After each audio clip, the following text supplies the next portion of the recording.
Hello again, back with another knot video. This time we're going to do a timber hitch. So I don't really have timber, I just have a stick.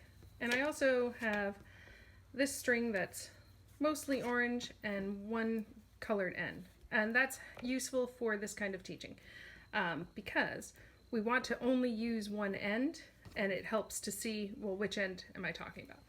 So I go around my stick.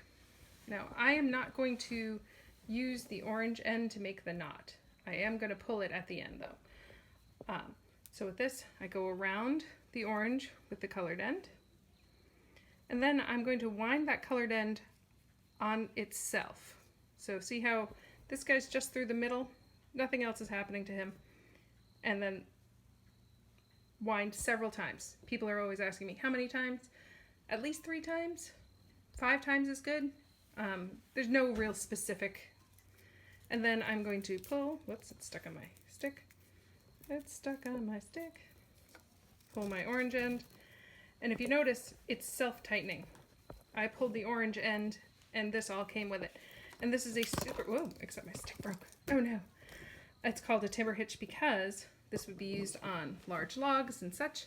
And then you can pull those large trees and everything else. And because it tightens, the more you pull it, it will not come undone. So what is this useful for? This I like to use as the beginning of a clothesline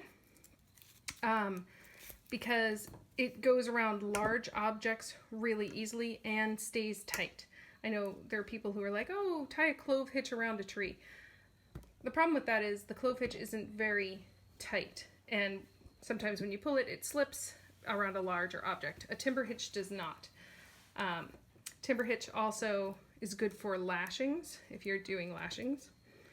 It's a great one to start with because, again, it's nice and tight. And you can put multiple, I can put 2 sticks together and still tighten them together. So again, we're going to go over it. I go around whatever object. I go around the string that I'm not working with. Swirl it around itself. And you notice that, again, this guy's just through the loop. And then I'm going to pull the orange side. And it pulls super tight. Okay? So that's one end of a clothesline. You might ask, well, what do I tie on the other side? That's going to be our next video.